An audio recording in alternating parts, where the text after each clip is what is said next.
চলতি মাসের দ্বিতীয় সপ্তাহে নিজেদের মাঠে ৩ ম্যাচের ওয়ানডে সিরিজে পাকিস্তানকে আতিথেয়তা দেবে বাংলাদেশ।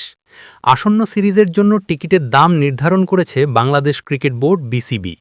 সর্বনিম্ন ২০০ টাকা খরচ করে মাঠে বসে বাংলাদেশ পাকিস্তান সিরিজের ম্যাচ দেখতে পারবে দর্শকেরা। সর্বোচ্চ খরচ হবে ২০০০ টাকা। ৩টি ম্যাচই হবে মিরপুর শেরে বাংলা জাতীয় ক্রিকেট স্টেডিয়ামে। ইস্টার্ন গ্যালারির টিকিটের দাম ২০০ টাকা। নর্দার্ন গ্যালারি এবং শহীদ আবু সাইদ স্ট্যান্ডের বসে খেলা দেখতে খরচ করতে হবে ৪০০ টাকা। ক্লাব হাউসের টিকিটের মূল্য ৬০০ টাকা। ইন্টারন্যাশনাল গ্যালারির মূল্য নির্ধারণ করা হয়েছে ১০০০ টাকা।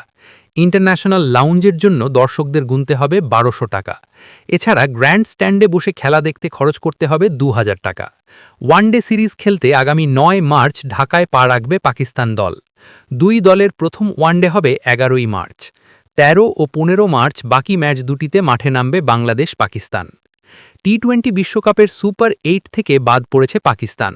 বাজে পারফরম্যান্সের কারণে বড় পরিবর্তন নিয়ে বাংলাদেশের বিপক্ষে দল দিয়েছে দেশটির ক্রিকেট বোর্ড পিসিবি। সবচেয়ে বড় চমক বাবর আজমের বাদ পড়া। দলে নেওয়া হয়েছে এখনও পর্যন্ত ওয়ানডেতে অভিষেক না হওয়া ৬ ক্রিকেটারকে। এদের মধ্যে সবচেয়ে আলোচিত নাম সাহিবজাদা ফারহান। ৩৮৩ রান করে টি-২০ বিশ্বকাপ শেষ করেছেন এই ওপেনার। টুর্নামেন্টে এখনও পর্যন্ত সর্বোচ্চ রান সংগ্রাহক তিনি। চোটের কারণে দলে রাখা হয়নি ফকর জামানকে। বাংলাদেশ দলেও আছে চমক।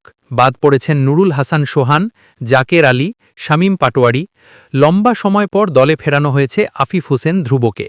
২০২৪ সালের পর ডিসেম্বরের পর আর বাংলাদেশ জাতীয় দলের জার্সিতে দেখা যায়নি তাকে।